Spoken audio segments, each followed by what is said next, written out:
বর্তমানে এআই প্রযুক্তি নিয়ে অনেক আলেমদের মুখে শুনেছি এটা নাকি দাজ্জালের অনেক বড় ফিতনা। দাজ্জাল নাকি এই প্রযুক্তির দ্বারা মানুষের ফিতনায় ফেলবে। এই কথাটি কতখানি যুক্তিসঙ্গত তা কোন হাদিসের আলোকে পেশ করুন, আর এআই সম্পর্কে কিছু দিক নির্দেশনামূলক বার্তা দিন। এআই কে দাজ্জালের ফিতনা বলছেন অনেকে, এটা তাদের গবেষণা, এটা তাদের ইস্তিহাদ, লাহু ফাহাম। যিনি বলেছেন এটা কোনো হাতমি বিষয় না, এটা কোনো কোরআন সুন্নাহ বর্ণিত মানসুস কোনো বিষয় না যে হ্যাঁ এআই এর ব্যাপারে হাদিস কোরআন আসছে। কোনো আলেমের গবেষণা, তার কাছে মনে হয়েছে যে এটাই আস্তে আস্তে মানুষকে দাজ্জাল ফিতনার মতো বিভ্রান্তির দিকে নিয়ে যেতে পারে। তো কোনো আলেমের গবেষণাকে গবেষণার পর্যায়ে রাখতে হবে, এটাকে ওহির পর্যায়ে নেওয়া যাবে না। এটা হতে পারে, নাও হতে পারে, দাজ্জালের ফিতনাটা অন্য কোনোটা থেকে আসতে পারে, এগুলো কোনোটাকে নিশ্চিত বলার সুযোগ নেই। হ্যাঁ, আমাদের কাছে যদি মনে হয় যে না এটা দাজ্জালের ফিতনা, এটা থেকেই মনে হয় আসবে, তাহলে সেটাকে সেভাবে বলা উচিত, যেটা আমার ধারণা, আমার মনে হয়।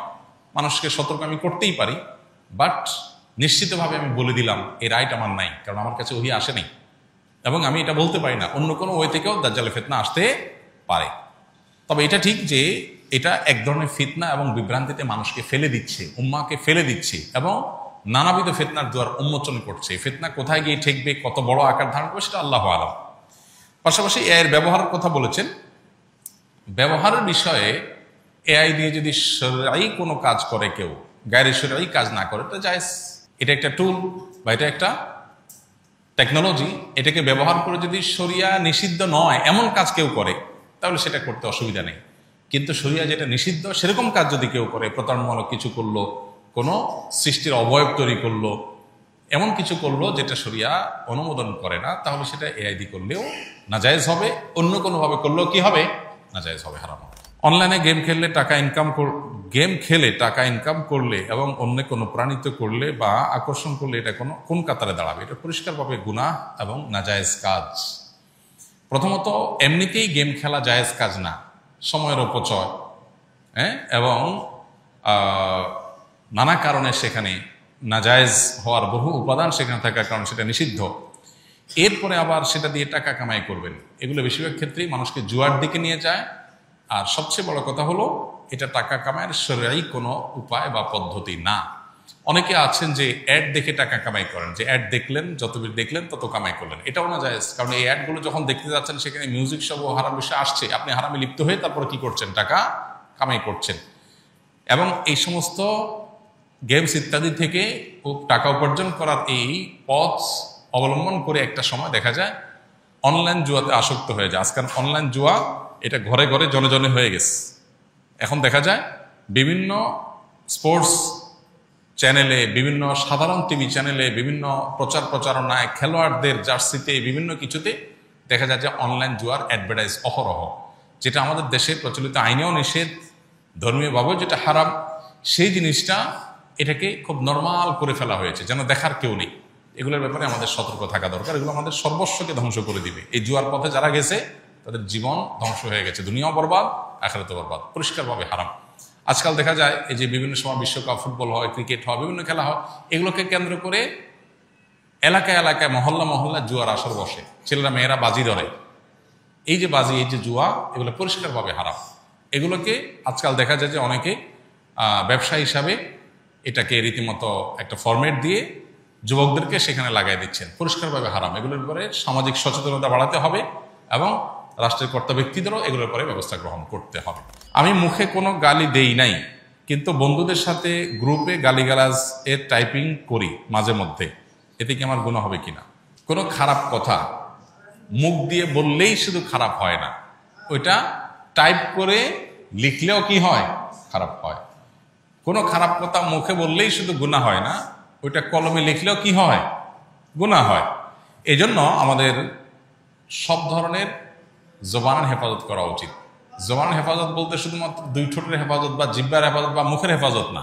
জবানের হেফাজত বলতে আমি যতভাবে এই জিনিসটা প্রকাশ করতে পারি ততভাবে আমাকে হেফাজত করতে হবে। এই জন্য ভালো কথা মুখ দিয়ে বললে যেরকম ভালো, লিখলেও ভালো।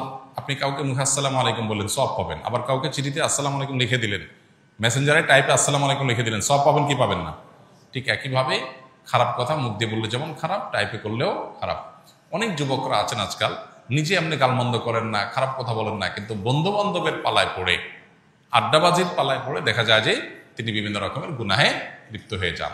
এই ব্যাপারে আমাদের বিবেকগুলো অনেক সময় জাগ্রত হয় না, কাজ করে না। আমাদের বিবেকগুলো জাগানো উচিত এবং বিবেক কাজ করা উচিত। মা বাবাকে কষ্ট দিলে কি হয়, কি হবে? কবিরা গুনাহ হয়। মা বাবাকে কষ্ট দিলে কি হবে? কবিরা গুনাহ হবে। আর কবিরা গুনাহ করলে, মহাপাপ হলে তার শাস্তি জাহান্নাম, আর দুনিয়াতেও লাঞ্ছনা অবধারিত। এই জন্য আল্লাহ তাআলা বলেছেন যে মা বাবা তাদেরকে কখনো ধমক দিয়ে কথা বলা যাবে না, এবং তাদেরকে উফ বলা যাবে না। তাদের সামনে আব্দুল ইবনে আব্বাস রাদিয়াল্লাহু তাআলা বর্ণিত এক হাদিসে আছে, তিনি বলেছেন যে মা বাবার সামনে কাপড়ও ঝাড়া যাবে না, যে কাপড়ের ধুলাবালি এটা ঝাড়বে মা বাবার সামনে, এটাও বেয়াদবির শামিল, এটাও হুকুকুল ওয়ালিদাইন বা মা বাবার অবাধ্যতার শামিল। তাহলে কতটা নম্রতা তাদের সামনে দেখাতে হবে। আমরা আজকাল ছাত্ররা, অনেক ছাত্ররা শিক্ষকের সামনে যেরকম মর্যাদা দেখায়, যদিও সেটাও আজকাল হারিয়ে যাচ্ছে, মাদ্রাসার ছেলেদের মধ্যে এখনো আছে, ওস্তাদের সামনে যেরকম মর্যাদার সাথে বিনয়ের সাথে নিজেকে উপস্থাপন করে মা বাবার সামনে সেরকম থাকতে হবে। আমাদের হলো মা বাবা হলেন এমন মানুষ যে যার সাথে সবসময় 24 আওয়ার্সে যে কোনো সময় ঝাড়ি দিয়ে কথা বলা যায়। বিশেষ করে মা মানুষটাই এমন, আমরা মনে করি যে চোখ বন্ধ করে অটো ঝাড়ি দেওয়া যায় যাকে, তিনি হলেন কে? মা। অথচ সবচেয়ে বেশি রেসপেক্ট, সবচেয়ে বেশি সম্মান পাওয়ার কথা তাদের সামনে মাথা উঁচু করে উচ্চ গলায় কথা বলারই কথা না। কিন্তু আমরা নিয়মিত নামাজ কালাম পড়ে অনেক তালেব ইলমও আছে মা বাবার সামনে এরকম আচরণ করেন। ওস্তাদের সামনে বিনয়ী, মা বাবার সামনে দুরাচরণ করছে। ওস্তাদ এত বিনয়ের হক রাখেন না। ওস্তাদের এত অধিকার নাই যত অধিকার কার আছে? মা বাবার আছে, কিন্তু সেটার খবর নেই।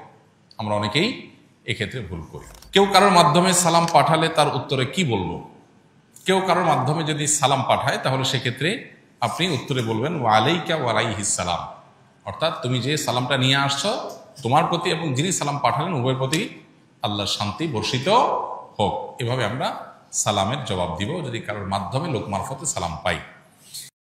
আস-সুন্নাহ ফাউন্ডেশন, উম্মার স্বার্থে সুন্নাহর সাথে।